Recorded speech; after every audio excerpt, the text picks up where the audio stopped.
Muito boa noite, bem-vindos a mais um webinar promovido pela Unilabs. Agradeço muito o convite para estar neste encontro que começa a ser uma verdadeira instituição.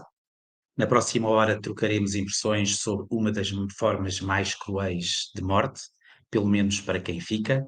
Para discutir a morte súbita, teremos três médicos de três especialidades diferentes: o intensivista António Maia Gonçalves, o cardiologista Ricardo Fontes de Carvalho e o geneticista Joaquim Sá. A nossa sessão terá 60 minutos e todos os inscritos, que são mais de 400, podem e devem colocar as suas questões. Meus senhores, boa noite. Começo pelo Dr. Ricardo Fontes de Carvalho. Os últimos números, pelo menos os últimos números que eu conheço, nós estamos a falar de 12 mil portugueses que morrem todos os anos de morte súbita cardíaca. E quando pensamos em morte súbita, vem-nos logo à cabeça o coração. Um coração que falha. É inevitável que falhe? Boa noite a todos. Antes de mais, é um prazer estar aqui com todos estes colegas e amigos. É um prazer.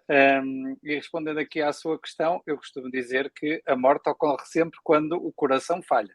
Portanto, é sempre uma inevitabilidade que seja essa a causa de morte. Mas quando falamos geralmente de morte súbita, nós falamos de uma morte que ocorre no primeira hora após o início dos sintomas, quando é um chapéu muito grande que serve para descrever várias causas de morte, podem ser mortes súbitas não cardíacas, sei lá, hemorragias, outros tipos de mortes, mas geralmente, e como disse muito bem, a morte súbita, a principal causa de morte súbita é a morte súbita cardíaca, em que é de facto o coração que é o órgão que é primariamente envolvido e que é a causa direta desta morte. Portanto, é aqui que de facto está geralmente a grande maioria das situações de morte súbita. Depois disso, é outra coisa que é importante, é uma causa de morte frequente, que atinge um número significativo de pessoas. O impacto, disse uma expressão muito engraçada, pelo menos para os que fica, é uma coisa dramática. Mas também isto, às Sim. vezes, é um bocadinho heterogéneo, porque nós sabemos que a morte súbita cardíaca, sobretudo no jovem, sobretudo nas pessoas, por exemplo, associadas ao desporto, é geralmente um foco de pânico junto da sociedade, e nós vemos que após uma situação mais ou menos mediática a seguir, há quase uma avalanche de pessoas que se começam a preocupar muito com a doença cardiovascular, mas depois também temos o outro extremo, e quando às vezes há situações de morte súbita nas idades mais avançadas, às vezes é uma maneira de ter das pessoas, dos familiares, encontrarem alguma paz. Não é por acaso que as pessoas dizem, olha, foi bem, acordou morto, que é uma expressão que eu adoro de ouvir. As pessoas dizem, Exato. a pessoa acordou morto, olha, foi em paz. E, portanto, é uma É a situação melhor morte que, que se de pode facto, desejar. é o que as pessoas geralmente dizem, é a melhor morte que se pode desejar, mas nem sempre, não é? Porque, como digo, é muito variável, depende da condição da pessoa, depende da idade da pessoa e pode ir desde a situação mais dramática, como vimos, até em jogos de futebol e na prática de exercício físico, e de facto tenho histórias desde pessoas com 20 anos que têm episódios, uns recuperados e outros não, de morte súbita, até aquelas pessoas que de facto dizem é a morte santa, como o povo também gosta de dizer. Portanto, de facto, há aqui uma série de coisas que entra neste grande caixa, digamos assim, que é a morte súbita. Mas para começarmos, para tentar compreender, 12 mil pessoas, que número é este? É um número excessivo? É um número enorme? É um número que na média europeia, não é, se deve relativizar? O que é que estamos a falar? O nosso risco em Portugal não é diferente do resto dos países. Nós sabemos que, isto as pessoas às vezes esquecem, não é? Mas as doenças cardiovasculares, que incluem as doenças cardíacas, mas também o AVC, por exemplo, hemorrágico também pode ser uma causa de morte súbita.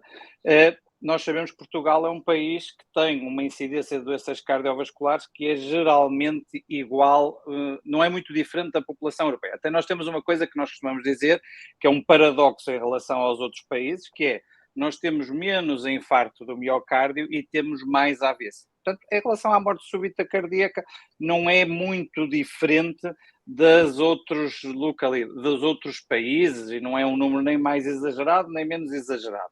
aquilo que é de facto o impacto, às vezes mediático, que isto tem, o interesse que isto suscita, e depois porque, de facto, a principal causa da morte súbita cardíaca geralmente é a doença das artérias do coração, das artérias coronárias. Geralmente aquilo que as pessoas chamam os infartos, as anginas, de facto, são geralmente a principal causa associada às situações de morte súbita, embora é um grande sítio também. Temos as situações de doenças do coração, as cardiomiopatias, temos de síndromes genéticos que dão maior propensão a ter a chamada morte súbita arrítmica. Portanto, dentro da morte súbita cardíaca, depois há múltiplas patologias que condicionam o síndrome de morte súbita cardíaca. Sobre a questão genética, já falaremos com o Dr. Joaquim Sá, mas é, Dr. António Maia Gonçalves, sendo intensivista e, portanto, lidando todos os dias com pessoas que estão muito mal, pessoas quem se recupera da morte súbita também. Aliás, há um nome para isso, que é morte súbita recuperada. Normalmente utiliza-se a expressão. Há pouco perguntava se os números são alarmantes, mas eu pergunto-lhe de outra maneira. A taxa de sobrevivência em Portugal parece-me, essa sim, que é muito pequena em comparação com outros países em que a taxa de sobrevivência é maior.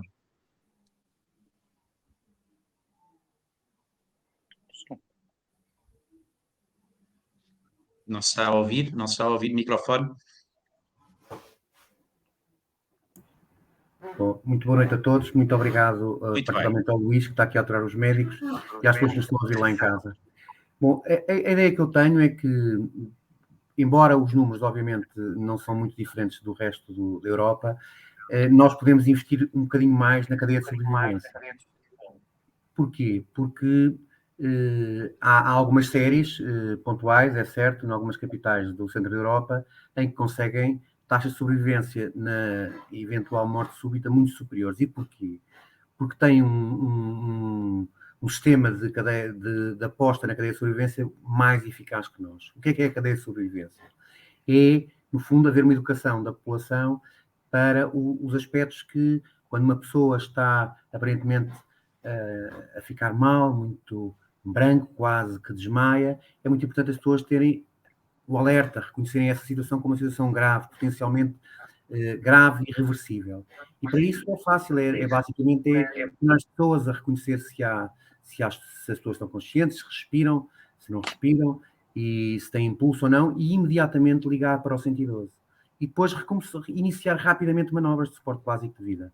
E as manobras de suporte básico de vida hoje em dia vão sendo ensinadas desde a escola e com alguma generalidade. Nós, por exemplo, na Unilabs temos um programa de formação para todos os funcionários para garantir tudo isso. E depois haver desfibriladores disponíveis. Os desfibriladores hoje em dia são muito fáceis, porque o próprio desfibrilador, quando pousamos as pás, diz em português, dê choque, não dê choque, e, portanto, qualquer pessoa está apta para isso. E, portanto, eu acredito sinceramente que, mais a mais quando a morte súbita ocorre tantas vezes em gente tão jovem, que o investimento na cadeia de sobrevivência é a chave que nós temos aqui para evitar. É evidente que o truque é fazer prevenção dos fatores de risco cardiovascular, o sedentarismo, o tabagismo, os colesteróis, as tensões, estas coisas todas os cardiologistas estão sempre a falar, mas que é importante termos a nossa vigilância clínica adequada e pronto, este tempo de Covid não foi muito favorável a que se mantivesse essa vigilância, mas é fundamental, essa é a principal situação para podermos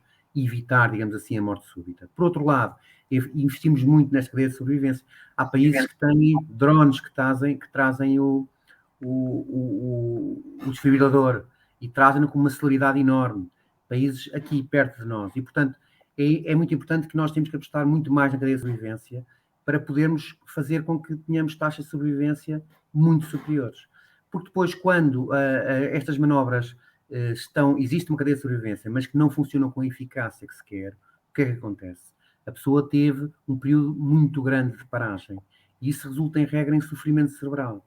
Mas como depois se reanimou, as sequelas vão ser imensas. Portanto, eu acho que a morte súbita, sendo um síndrome com uma mortalidade anual de 12 mil pessoas em Portugal, 12 mil pessoas é uma mortalidade superior à neoplasia da mama e do pulmão juntas num ano em Portugal. Portanto, estamos a falar de uma situação que com medidas relativamente simples, mas difíceis de implementar, a educação, a formação e a motivação e a disponibilidade dos desfibradores em muito mais sítios, vai permitir, de facto, que em vez de termos 3%, temos 15 ou 20%, porque, de facto, é uma morte muito cruel. É uma vida ceifada demasiado jovem, muitas vezes, e que poder evitar uma morte evitável, digamos assim, é quase uma obrigação, é um dever cívico. Portanto, eu acho que há muito para investir na cadeia de sobrevivência. E um bocadinho a ideia deste webinar é isso, é motivar-nos a todos para isso e chamarmos todos os anos devemos fazer um webinar sobre morte súbita, porque eu acredito muito nisto. Eu gosto muito de ser médico e de falar com os doentes e, portanto, para mim os cuidados intensivos eram um pesadelo. Aqueles tipos estavam lá com umas máquinas, com os doentes todos enfiados com um tubo na goela, que nem falavam com os médicos. Porquê é que eu fui para os cuidados intensivos? Porque eu era interno, fui obrigado a fazer a valência de cuidados intensivos e estava de emergência interna. E tocou a emergência e eu pensei, olha que chatice. E lá fui com o enfermeiro, com aquelas malas e tal, e tinha sido um senhor que estava na coluna do otorrino, 40 e poucos anos, que parou. Parou, eu ponho-lhe as pás, tinha o rim desfibrilável, dei-lhe um choque e o senhor levantou-se. Parecia um milagre. Portanto, eu pensei, eu quero fazer isto a vida toda. Portanto, eu acho que a possibilidade de investirmos na cadeia de sobrevivência, de mostrarmos esse empenho, vai seguramente ter um impacto muito grande em termos de mortalidade. E reparem... Isso é quase ressuscitar o Lázaro. Exatamente, levanta-te e anda. Mas a ideia é um bocadinho, 3% em 12 mil, se aumentarmos para 15% ou 20%, é um número mágico. Portanto, eu acho que vale muito a pena investirmos nisso. E os médicos vamos tentando. Os médicos têm pouca voz, em regra. Tiveram no tempo do Covid, agora já não temos. Mas a ideia é um bocadinho... Eu lembro, no Congresso de Cardiologia do ano passado, houve uma tentativa de formação da população. Portanto, nós temos com as nossas pequenas influências tentar motivar para estes aspectos. Porque a cadeia de sobrevivência é claro que custa dinheiro formar, é claro que custa dinheiro pôr desfibradores. Inicialmente havia desfibradores nos aeroportos. Os primeiros desfibradores em Portugal apareceram nos aeroportos, porque era obrigatório, segundo a legislação lá da IATA. E estamos a falar, portanto, final dos anos 90. Hoje em dia vai havendo numa série de sítios. Eu acho que vai ser obrigatório as empresas com mais de 200 funcionários terem. Acho que tudo isto vai permitir...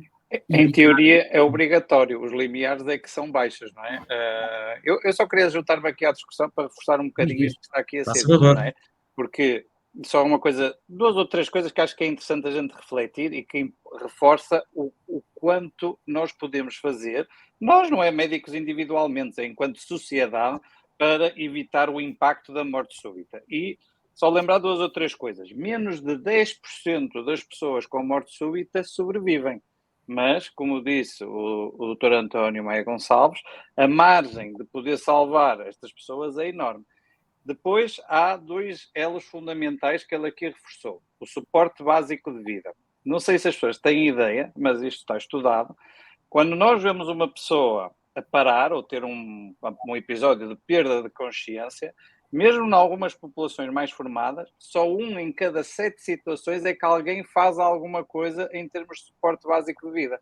Reparem, se nós conseguíssemos, por exemplo, já se tem vindo a discutir, eu até estive envolvido numa direção de cardiologia que tentou sensibilizar o governo, fazer suporte básico de vida nas escolas de forma generalizada, quase como se fosse um componente da cidadania. Hoje também se discute muito a educação sexual, etc.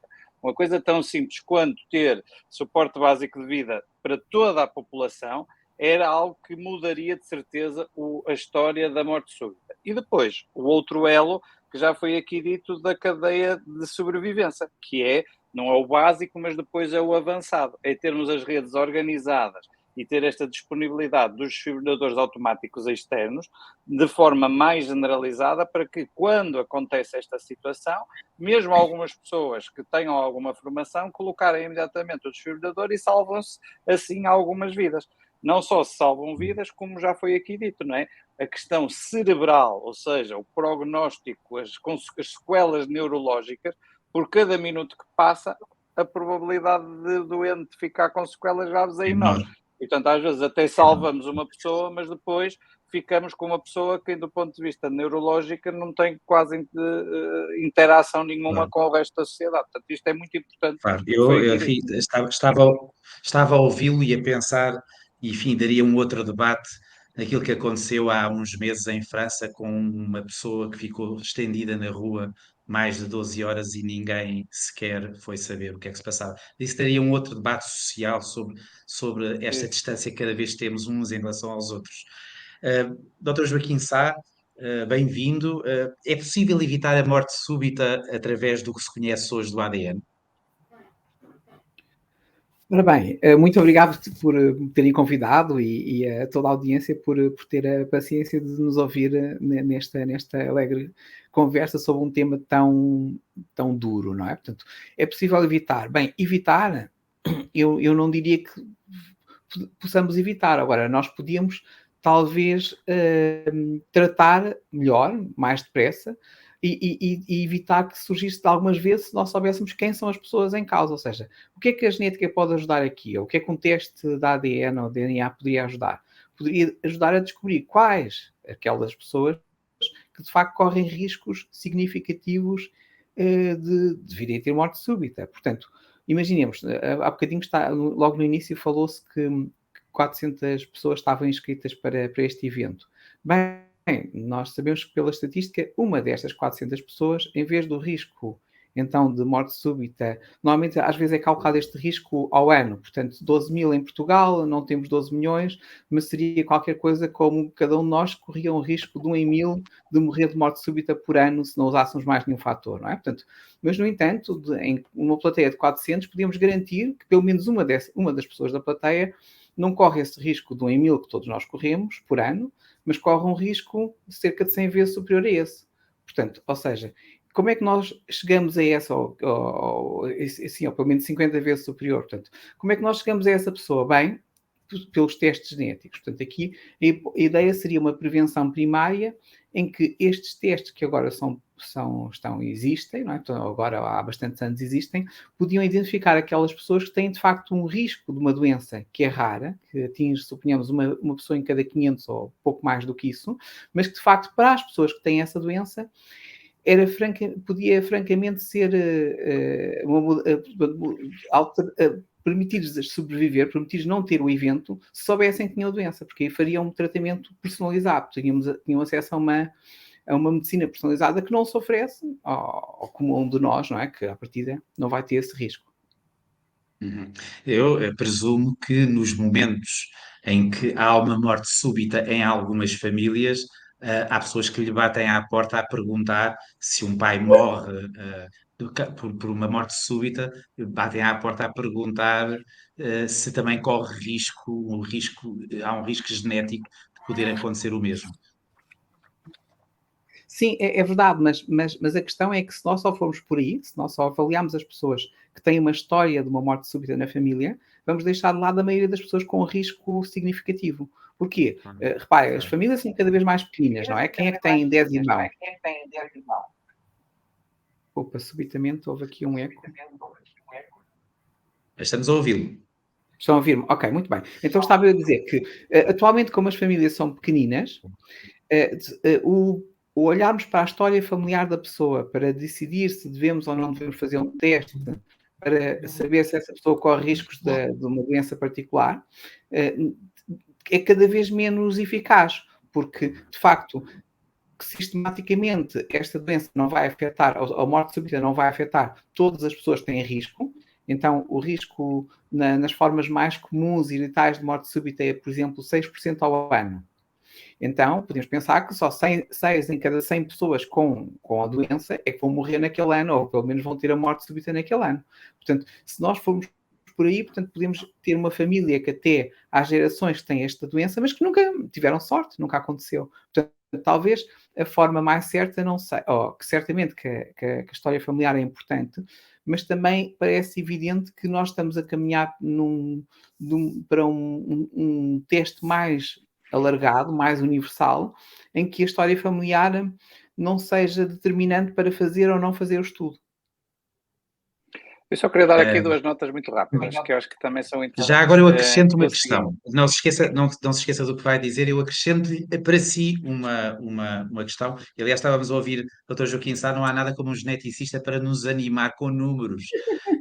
Eu fiquei, aliás, aquele jogo dos 400, ficámos a olhar uns para os outros a pensar qual de nós estava em risco. Eu acrescentava ao que vai dizer também, é uma coisa que me parece que não é muito clara, lendo as coisas que li sobre morte súbita, que é o próprio conceito de morte súbita. Há uma divisão entre muitos médicos que pensam coisas diferentes e definem de formas diferentes o que é morte súbita. Faça favor. Sim, no seguimento do que estava aqui a dizer, duas coisas que me parecem interessantes, que é, a primeira é, apesar de tudo, a grande maioria das situações de morte súbita associam-se à doença coronária, ao desenvolvimento da doença coronária. E a grande maioria da doença coronária não é determinada tanto pela genética, é mais pelos nossos estilos de vida. Ou seja, quer isto dizer o quê? Às vezes eu costumo dizer isso. Geralmente há muito boas pessoas que têm muito bons genes e estragam-os. Geralmente acontece é poucas pessoas têm maus genes e depois geralmente esses é os que tentam prolongá-los o mais possível. Portanto, há aqui uma coisa que acho que é interessante. Mas uma das coisas que também já foi aqui dito e que também é interessante, uma das coisas que se discute muito quando há uma situação de morte súbita inexplicada, sobretudo no jovem, é quando a pessoa morre, no seguimento da autópsia, fazer uma autópsia que inclua um teste genético, ou seja, tentar detectar aquelas doenças, geralmente de origem genética, que causam as mortes súbitas cardíacas, que nós geralmente chamamos de mortes súbitas cardíacas arrítmicas, ok? Que são as cardiomiopatias hipertróficas e outras doenças parecidas com estas, que são por mutações genéticas. E nessas situações, às vezes, algumas séries têm mostrado que é possível identificar alterações em cerca de 50% destas pessoas, e isto pode às vezes ser útil em alguns familiares para identificar se eles também são portadores da mesma alteração genética. Portanto, há aqui, de facto, algum trabalho feito que às vezes as pessoas julgam que fazer uma autópsia às vezes não vale a pena, que já morreu e não vale a pena andar aqui à procura, e às vezes até pedem ao médico para pôr, bem, é que ele foi de morte de causa cardíaca, para não ter que ir fazer a autópsia, que as pessoas associam sempre à autópsia como uma violação da intimidade ou da integridade do corpo, mas às vezes, de facto, é útil, até porque às vezes na autópsia detectam-se doenças genéticas que depois podem ter importância, como digo, não para aquela pessoa que às vezes já morreu e não há nada a fazer, mas para o resto da família. Portanto, acho que isto é uma mensagem importante. A segunda, que intercala um bocadinho com o que eu estava a dizer, mas que também o Dr. Maia estava aqui a dizer, é que, em larga medida, a maioria das situações de morte súbita são aquilo que a gente chama evitáveis. Nós vamos dizer em cardiologia que a doença cardíaca ou a doença aterosclerótica em 80% é uma doença evitável. Ou seja, como disse o Dr. Maia Gonçalves, há muitas coisas que nós podemos fazer, desde os nossos hábitos de vida, desde fazer avaliações médicas que nos permitem evitar o aparecimento de doença coronária. Depois, respondendo diretamente à sua pergunta, há sempre, isto é como tudo, na medicina, há sempre alguma divergência, mas hoje em dia até está relativamente standardizado. E, como disse logo no início, hoje em dia aquilo que se define como morte súbita é a morte que ocorre na primeira hora após o início dos sintomas. E deixar só aqui uma última nota antes de passar já, porque isto intercala numa coisa que o Dr. Maia também disse e que eu acho que é muito interessante, que é o seguinte: as pessoas geralmente dizem assim, esta pessoa teve uma morte súbita. Ninguém esperou, ninguém sabe, não se percebe o que é que aconteceu. Nós hoje em dia sabemos que a morte súbita não é assim tão súbita.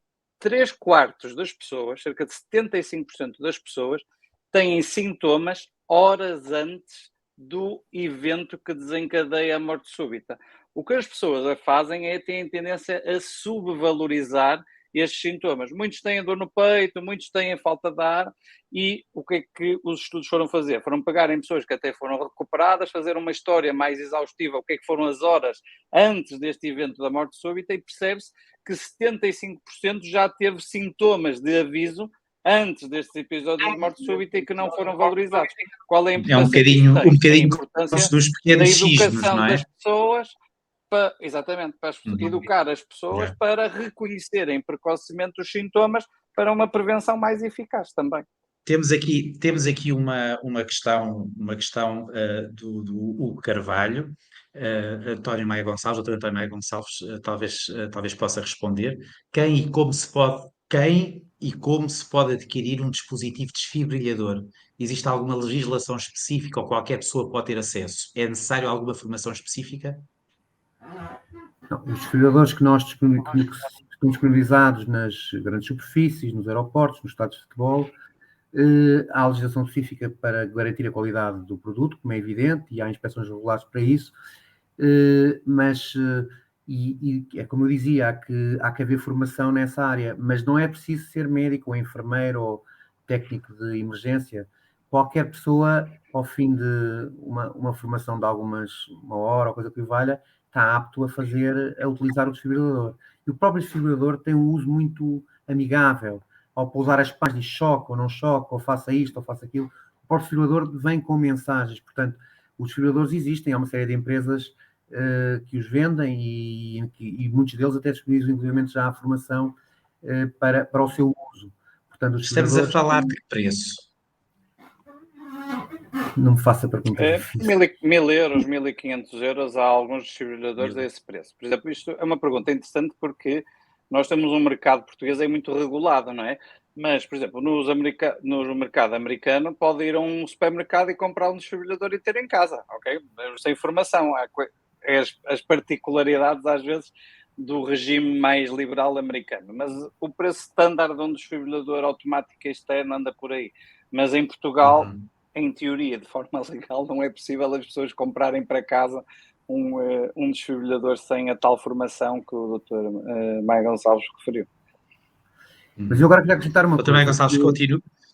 Em relação, portanto, eu espero que tenha sido esclarecedor para o Sr. Carvalho. Agora, em relação, eu tenho uma dúvida que muitas vezes aparecem as pessoas na consulta e a dizer-me, olha, o meu pai morreu de morte súbita, não foi autopsiado e pronto, e eu tenho as minhas sempre angústias, o que é que eu hei de fazer?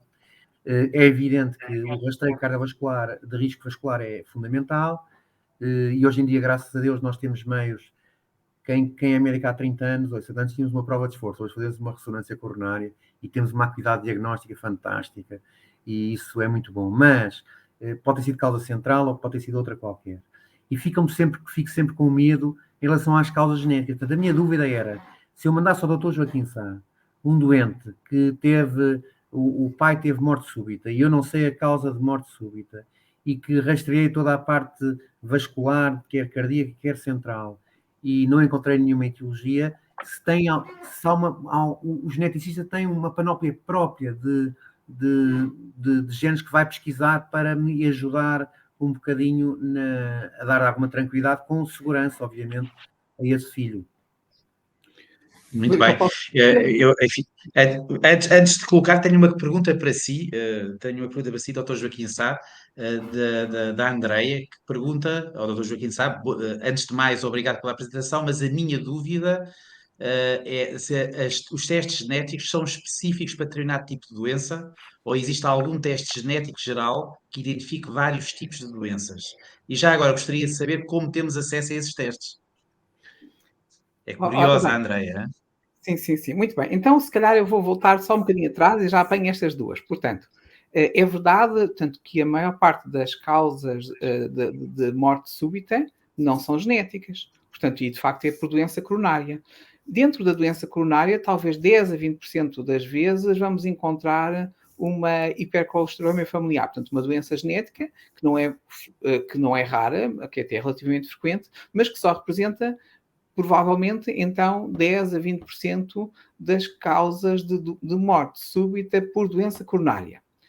Existem depois todas as outras causas mais raras de morte súbita por outras doenças, essas aí, muitas vezes, do flow da genética, como as miocardiopatias hipertróficas, em que temos um problema do miocárdio, portanto, do músculo cardíaco, os defeitos de condução cardíaca e mesmo uma série de outras síndromes em que o coração é só mais um dos problemas que a pessoa tem. Portanto, de facto, então, sim, a genética, em muitos dos casos, não vai poder dar um contributo para explicar aquela causa de morte súbita, mas noutros vai dar. Portanto, e ao dar, de facto, isso pode ser extremamente relevante para a pessoa se o escapou e certamente para a família dessa pessoa. Portanto, nesse sentido, eu via isto talvez como existem normas que todos nós devemos seguir, tudo bem, mas a genética poderia permitir esta medicina personalizada, em que, para certas pessoas, as normas devem ser diferentes. é verdade que o comportamento é importante. Portanto, é o exemplo típico do Churchill, não é? Fumava, bebia, gordo nem um texugo, mau feitio, mas viveu 90 anos. E morreu nos anos 70, não é? Portanto, ou seja, outras pessoas fazem tudo certinho. Nós sabemos que o mau feitio conserva, doutor. Conserva, pensava que não, o mau feitio era então enganei-me. Então eu tinha essa coisa boa do lado dele, o mau feitio. Mas tudo o resto era os charutos, não é? Tanto era o álcool, etc. Ou seja, de facto, não estou aqui a protagonizar ou a defender um estilo de vida, portanto, de alguma forma nocivo para a saúde, mas de facto isso só representa um bocadinho. Esse bocadinho, há depois outros fatores, a genética é um desses fatores fortes, e dentro da genética, de facto, se nós pudéssemos, então, se identificar ou detectar ou informar, melhor ainda, informar as pessoas que correm riscos, estas pessoas provavelmente teriam outra atenção, mesmo, por exemplo, a detectar os sinais precoces de morte súbita. Podiam, então, dizer, não, eu estou a ter qualquer coisa que até pode ser uma morte súbita e já sei que tenho um risco muito diferente da população em geral, portanto, vou já correr para o hospital, por exemplo, não é? Portanto, ou seja, isto é algo que se pode fazer com o que existe atualmente, mas, de facto, não seria, nem todos corriam este risco. Em relação à questão da Andrea, eu falava da curiosidade, que é a minha também. Eu tinha aqui uma questão que é mais ou menos a mesma coisa. A genética é quase uma espécie de astrologia moderna, não é? Portanto, o que queremos numa consulta é que nos dê os riscos que poderemos ter no futuro. Sim, e nós podemos fazer isso. Portanto, e a genética, de facto, tanto pode fazer testes específicos para uma doença, como pode fazer testes para um conjunto muito vasto de doença. E aqui podemos pensar que a genética, ou vamos distinguir os testes que uma pessoa saudável possa fazer em genética em dois grandes grupos distintos. Portanto, por um lado, temos aqueles testes que, de facto, vão identificar mesmo uma doença. Ou seja, uma doença inaparente, que a pessoa não tem, nunca teve nenhum sintoma, mas que está lá e que lhe confere um risco muitas vezes superior da população em geral de vir a ter um dos sintomas da doença. Por exemplo, aqui na nossa conversa, a pessoa faz um teste, o teste detecta a miocardiopatia hipertrófica. A pessoa ainda tem um ecocardiograma normal, mas só com este teste já podemos dizer que os riscos de ela vir a ter problemas cardíacos são completamente diferentes do resto da população. Para cima, não é? Portanto, ou seja, mas também existem outros testes de genética que são um bocadinho diferentes. Portanto, aqui nós estamos a falar de um teste em que olhamos para muitos genes e chegamos a uma conclusão de uma doença específica num gene específico. E isso é a genética médica. Cada vez mais se tem vulgarizado um outro tipo de testes que lhe vamos chamar, para ser um bocadinho provocatório, genética recreativa, em que aquilo que nós fazemos é, olhamos para uma série, um score, olhamos para um conjunto de variantes comuns em muitos genes e daí tentamos oferir um risco para esta pessoa. Há alguma ciência por trás disto, mas a verdade é que os riscos que daqui conseguimos são riscos que não são significativamente diferentes da população em geral. Ou seja, se eu disser a algum de vós, bem, meu caro, agora o seu risco de morrer de morte súbita por ano deixou de ser para 1 em 1000 para ser para 1 em 2000, e daí, não é? Quer dizer, na prática é a mesma coisa, ou passou para ser 1 em 500. Agora, se eu disser passou para ser a 6 em 100, então aí já as coisas são diferentes. Portanto, aqui às vezes é um bocadinho há esta diferença entre estudos genéticos ditos médicos, portanto, e que então devem ser prescritos por um médico geneticista, uma pessoa saudável. Claro que se a pessoa tiver sintomas, qualquer médico pode prescrever. Sendo saudável, deve ser o geneticista a fazê-lo. Estudos genéticos, mas que nos dão mais quase, então, o tal horóscopo que há pouco se falou, ou seja, que dão-nos uma avaliação do risco, mas é uma avaliação que nos vai deixar felizes quando nós lemos o horóscopo. Portanto, por muito que aquilo pareça mau, não parece assim tão terrível. Portanto, isso também existe e portanto, é como que uma área diversa da área médica, mas que está também em franco crescimento. Portanto, voltando à pergunta do colega Maia Gonçalves, portanto, óbvio que essa pessoa tem indicação para fazer estudo. Portanto, aqui, se nós temos alguém que morre de morte súbita e tem autópsia, típico nos dias de hoje ainda, nós podemos, sem dúvida, oferecer aos familiares próximos, aqui os mais importantes seriam os filhos desta pessoa, um teste, por exemplo, um painel para morte súbita, em que nós vamos olhar para todos os genes em que sabemos que têm uma relação com a morte súbita. E temos dezenas deles.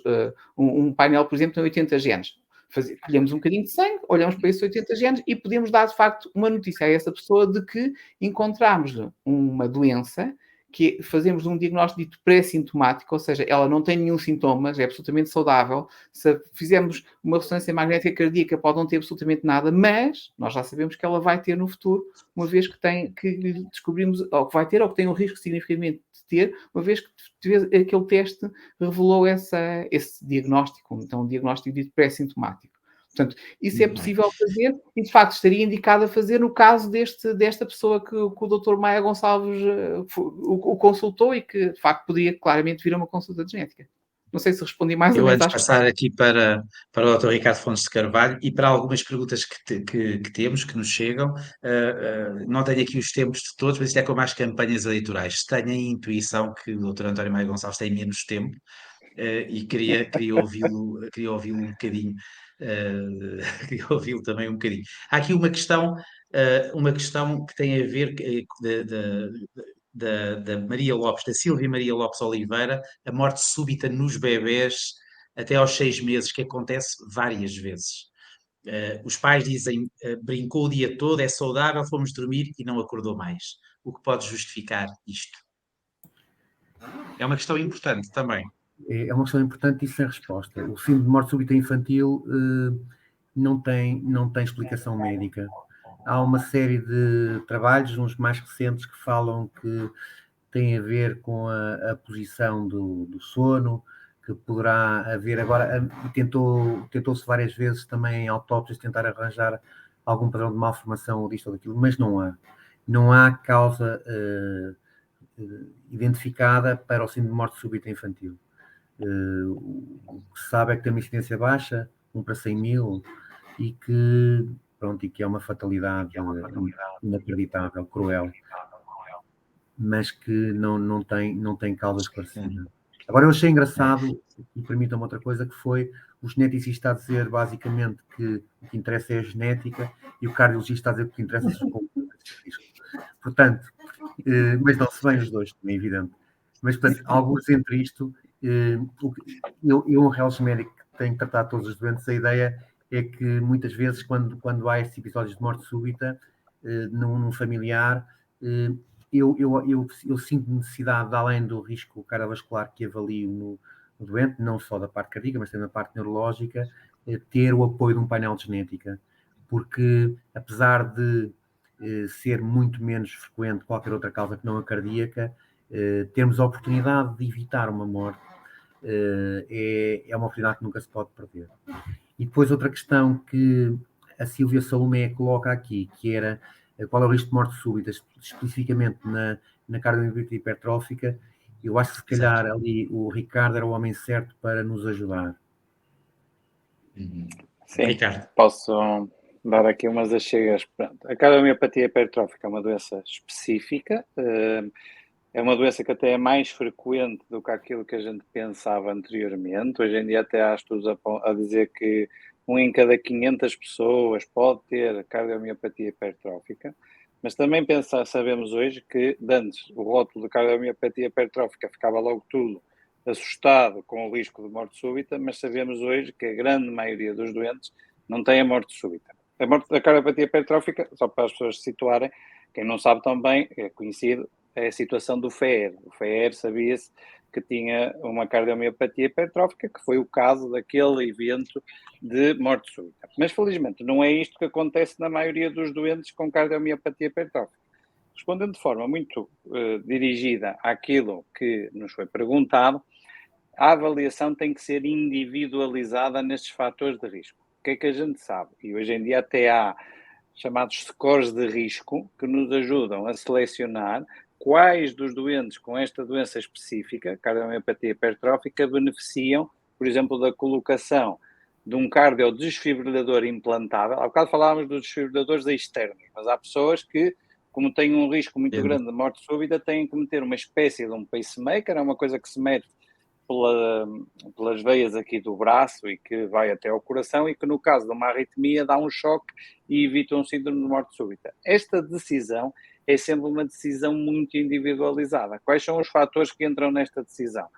É a gravidade da doença, ou seja, o grau de espessura do coração, esta hipertrofia, se tem ou não história familiar, já falamos sobre isso, não é? Um doente que tenha esta doença e que já teve um familiar que já teve morte súbita, está sempre em muito maior risco. Se já tem alterações, por exemplo, da estrutura do coração, por exemplo, dilatação da aurícula esquerda, ou se, por exemplo, nos exames que faz, no Holter e na prova de esforço, já tem algum tipo de episódios de arritmias. Mas isto é uma decisão que deve ser sempre individualizada, caso a caso, porque tem que se balançar muito os riscos e os benefícios. Isto é como tudo. Mesmo a colocação de um desfibrilador destes implantáveis também tem os seus riscos. E, portanto, a decisão tem que ser sempre muito bem ponderada, individualizada, para ter um correto balanço entre os riscos e benefícios de tudo aquilo que a gente faz na nossa prática clínica e do aconselhamento que damos a cada doente. Há vários comentários, vemos aqui, sobre a necessidade de reforçar os desfibrilhadores nas escolas. Eu creio que já é obrigatório as escolas terem desfibrilhadores. Eu diria isso, mas provavelmente estou errado. Eu, por acaso, tenho a ideia que as escolas secundárias não têm esta obrigatoriedade. Também temos que perceber aqui a questão, não é? Que é assim, a probabilidade de acontecer um evento destes numa escola é ainda mais rara, ok? Porque assim, nós sabemos que os eventos de morte súbita de causa arrítmica, não é? Que são estes que nós podemos impedir com os desfibrilhadores, é algo que é muito excepcional abaixo dos 18 anos. Estamos a falar de situações mesmo muito, muito raras.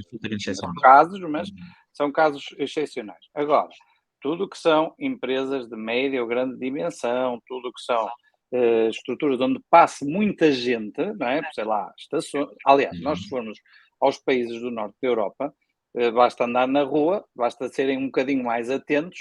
É muito frequente vermos sinaléticas a dizer onde é que está o desfibrilhador automático mais próximo.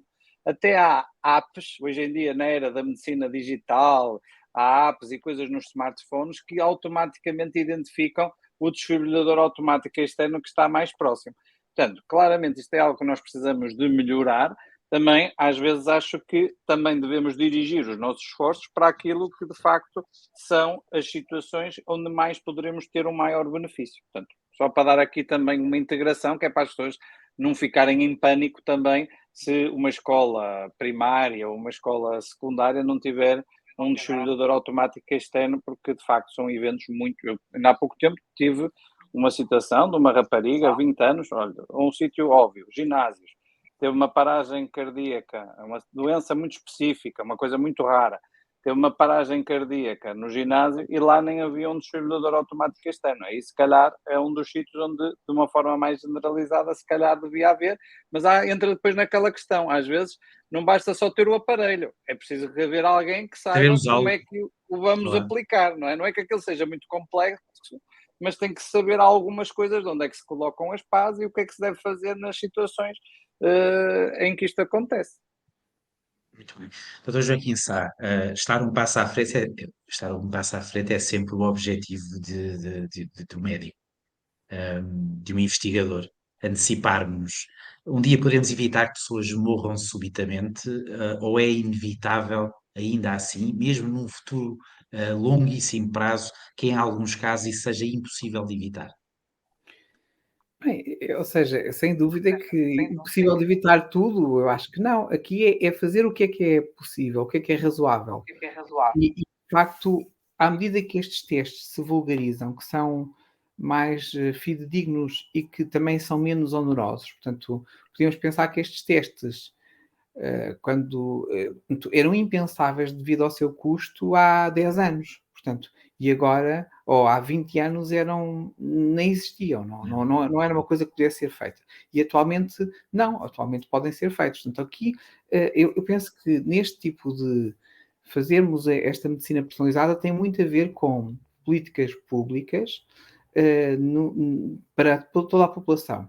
E claramente vai haver um nicho da população que vai fazê-lo independentemente de ser ou não disponível pelo Serviço Nacional de Saúde, no caso de Portugal, não é? Portanto, este tipo de situação, eu acredito que seja o futuro, não só para esta doença, mas como para muitas outras. Portanto, a pessoa escolherá se quer ou não ser informado de uma série de riscos que corre e para tomar as suas decisões individuais. Portanto, isto eu penso que não há, é como que inexorável que estamos a chegar lá.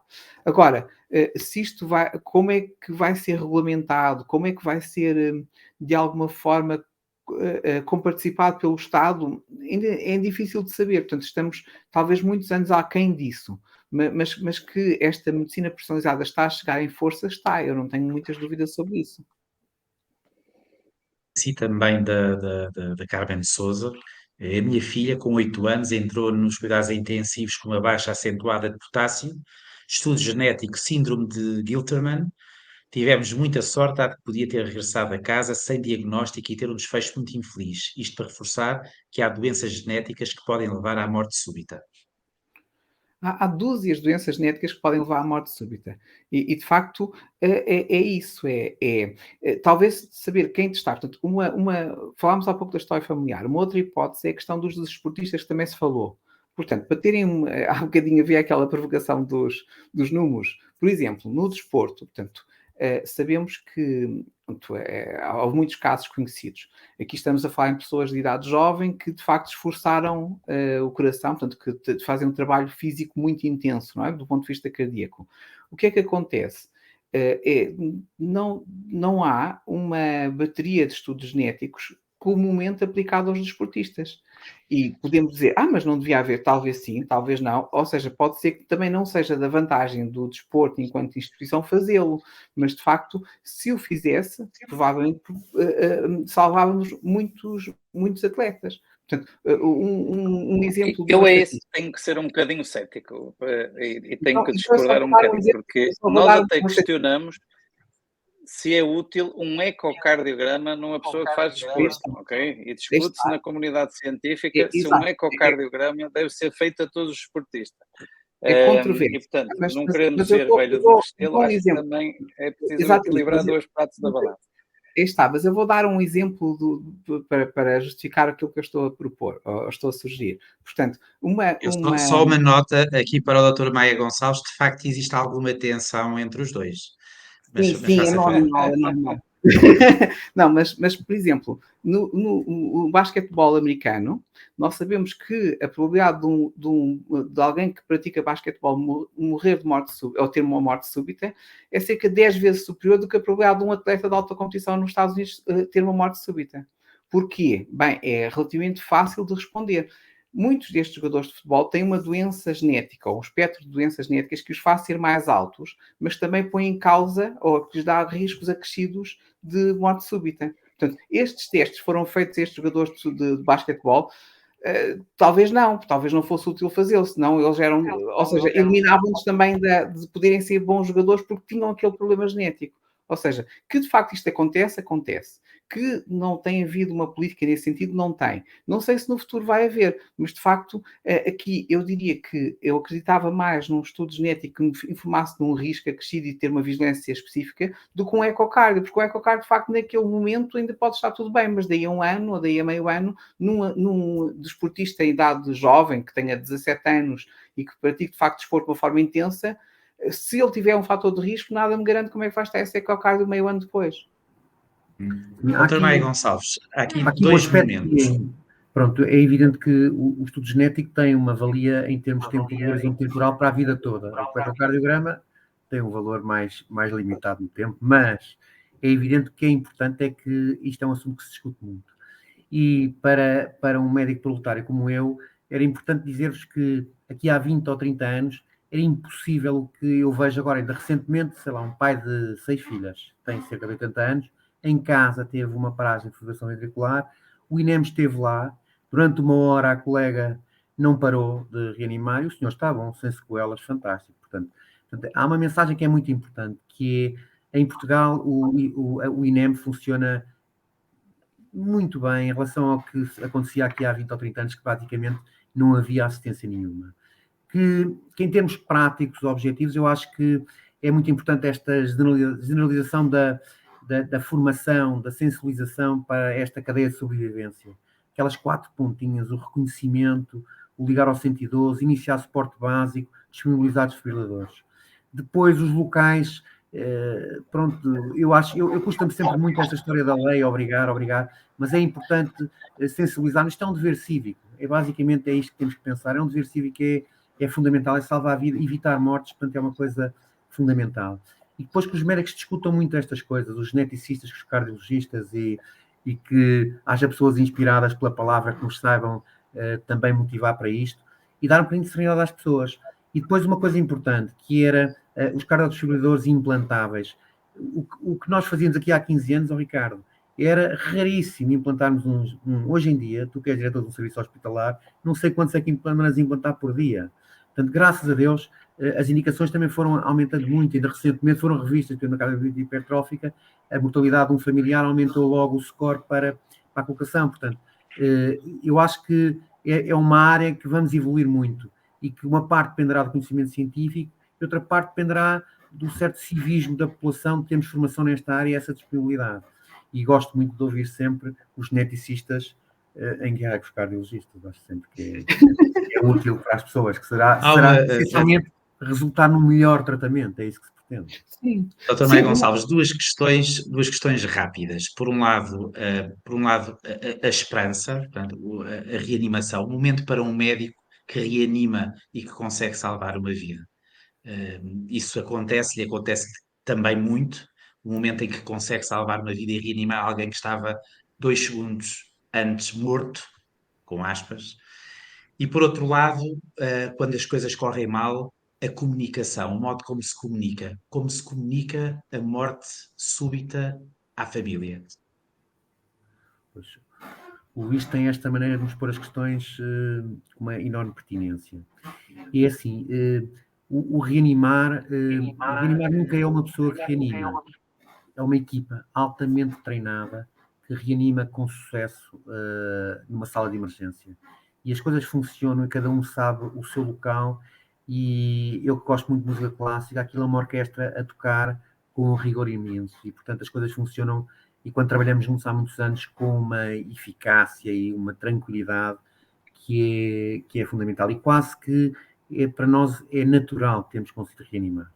Não há ninguém que não fique contente. Portanto, a gente pode não sorrir todos, nem tudo isso, mas ficamos sempre, como é evidente, altamente realizados. E depois o outro aspecto que perguntam é muito pertinente e é muito duro ir ter que comunicar alguém que não conhecemos de lado nenhum, que estamos numa sala de emergência, que recebemos um indivíduo jovem que parou, que sofreu uma nova reanimação no exterior, que chegou à sala de emergência, tentámos prosseguir com as manobras de reanimação sem sucesso, às vezes durante mais de 30, 60 minutos, e depois alguém que estava cá fora com uma réstia de esperança e que não esperava nada com isso e dizer-nos, olha, não conseguimos salvar o seu filho. Isso, a maneira como se comunica é... Eu tento arranjar o local adequado, tento sentar as pessoas, tento ser dar a notícia da forma menos cruel possível, mas há que a dar e muitas vezes a maneira como chegamos e como nos posicionamos, as pessoas antecipam o que vamos dizer. É evidente que às vezes não se consegue e eu tenho toda a paciência do mundo para que aquela incompreensão, aquela incapacidade de ouvir aquela notícia da pessoa se vir contra nós, eu não acho isso completamente natural e não sinto ponta de qualquer insulto numa pessoa que se revolte contra mim por isso, acho que está no seu direito. E, portanto, a maneira como nós damos a notícia, nós tentamos. É evidente que os anos ajudam-nos um bocadinho a termos essa sensibilidade, mas é um dos momentos mais duros da medicina. Nós estamos ali para salvar pessoas e para as cuidar o melhor possível e, portanto, dar uma notícia de um insucesso com esta violência, de uma morte súbita, inesperada de alguém jovem, é difícil e não há propriamente nenhuma arte mágica para fazermos bem. É tentarmos fazer com... Até porque depende muito de quem está do outro lado e passa também muito por isso, não é? Que é nós, às vezes, naqueles segundos, percebermos quem é a pessoa familiar que está do outro lado, não é? Uma morte é sempre difícil de comunicar. A morte súbita é a mais dramática Não sei ainda. porque, não é? Porque é aquela que as pessoas menos estão preparadas para isso. E às vezes é um bocadinho isto que o Dr. Maia disse, não é? Que é nós falarmos, a mensagem não é igual, ou geralmente não deve ser igual para toda a gente, e depois nós rapidamente conseguimos perceber quem é a pessoa que está do outro lado para até adaptarmos um bocadinho a forma como dizemos as coisas à pessoa, às vezes às pessoas, pais, filhos, etc., irmãos, e de todos os géneros sociais, às vezes, a tentar adaptar a mensagem de acordo com as próprias crenças. E às vezes temos que muito rapidamente, ali em segundos, perceber quem está ali do outro lado. É sempre uma coisa muito, muito E a complexa. questão Se calhar, o momento mais duro quando reanima. nem é precisamente este, não é? Eu acho que o momento mais duro da medicina é dar esta notícia. Mas eu muitas vezes o que faço na sala de emergência é, quando a situação se vai prolongando, como estamos, há uma equipa, há mais médicos, enfermeiros que estamos Alguém vai empenhados anunciando. na reanimação, vou tentando sair e dizendo, olha, estamos a tentar, mas as coisas não estão a correr bem, portanto, naquele período que vai tentando, eu vou tentando informar a pessoa, porque eu acho que mantê-lo uma hora sem informação nenhuma e ao fim de uma hora aparecer alguém a dizer, olha, morreu, não é aceitável. Depois de todos estes anos ainda se comove. Eu acho que sim. Eu acho que os anos a gente comove-se mais. Não sei como é que é, Luís, mas eu acho que sim. Com os anos a gente comove-se mais um bocadinho. Eu acho que. Pronto, e muitas vezes, quando a pessoa vem para casa, vem a rever as situações, as que correram bem, as que correram mal. Mas quando as situações não correm bem e fizemos tudo bem, eu acho que dá-nos alguma tranquilidade. Agora, quando ficamos com alguma dúvida ali a martirizar-nos, na semana a seguir voltamos a discutir com o colega. Eu lembro da Dina, coitada, que fez anos e anos a fio urgência comigo nos cuidados intensivos. Às vezes é engraçado, passar 2 dias e estávamos os dois com a mesma dúvida, com a mesma angústia sobre o que tínhamos feito ou não. Portanto, ficamos a partilhar. Mas o médico tem que viver com isto, tem que viver com os sucessos, com os insucessos, pronto, e tentar ter a consciência. Com as dúvidas também. Viver com as dúvidas. Aquilo que fica. Claro, claro.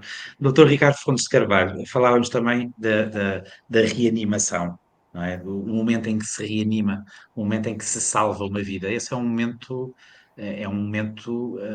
extraordinário também. Sim, é um bocadinho Agora que já foi falta aqui 2 minutos, partilhado, não 3 é? minutos para acabarmos, temos que acabar Muito rápido. positivos. Acho que sim, acho que é muito bom acabar de forma positiva. Esse é um bocadinho o exemplo que nos dá mais força para às vezes encarar as situações do insucesso e lembrarmos que às vezes quando estamos numa meio de uma situação difícil e complexa, às vezes lembrar-nos, olha, estou-me a lembrar daquela doente que teve um desfecho positivo e depois às vezes até o mais... Há umas situações que nós temos muito na área da cardiologia que rapidamente conseguimos chocar o doente, acorda imediatamente, é quase a tal ressuscitar, quase como o Jesus Cristo. Mas há outra coisa que às vezes ainda é mais recompensador, que é nós investirmos no doente, recuperarmos o doente, muitas vezes nas primeiras horas, às vezes dias, o doente do ponto de vista neurológico até está mal, mas depois vai recuperando gradualmente, progressivamente, e depois, passado um mês, vemos o doente já totalmente recuperado e isso dá-nos um grande grau de felicidade. Eu lembro-me bem, olha, esta história que eu já aqui contei, que era uma rapariga de 20 anos que teve uma paragem cardíaca, uma morte súbita recuperada, que é assim que a gente lhe chama, enquanto fazia ginásio. E eu lembro-me bem dessa situação, porque o prognóstico era muito mau, pensava-se que ela ia ter sequelas neurológicas muito graves, e ao início tinha, mas passado 2 meses via, depois de um programa muito intensivo de reabilitação, quase com uma vida normal. Não era inteiramente normal, mas era uma pessoa que nós achávamos que não ia ter nenhuma capacidade de recuperação. E, portanto, estas são as situações que nos dão a energia e a alegria para depois vencer também os insucessos que, infelizmente, também vamos ter.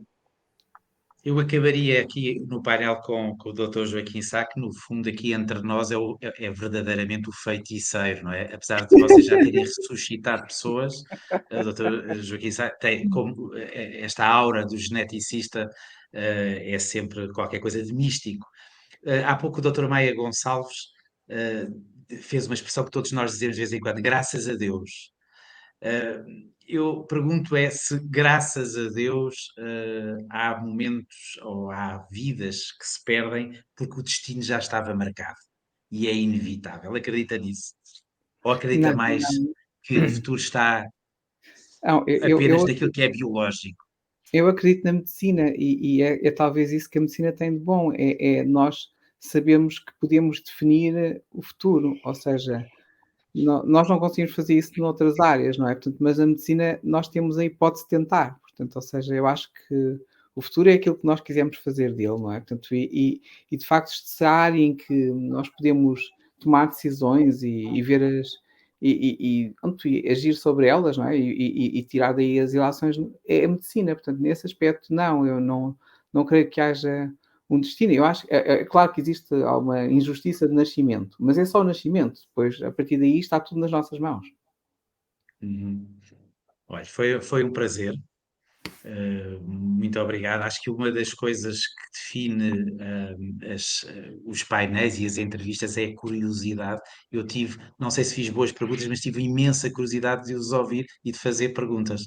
Enfim, uma hora que passou muito rapidamente, eu diria subitamente, passou uma hora, e agradeço ao painel e a todos os inscritos, pedindo desculpa a alguns dos participantes inscritos, que fizeram ótimas perguntas que eu não tive tempo para lá ir, provavelmente por falta de experiência de estar aqui nestes, como começam a ser míticos webinars. Portanto, muito obrigado, muito boa noite, foi um prazer. Muito obrigado. Boa noite.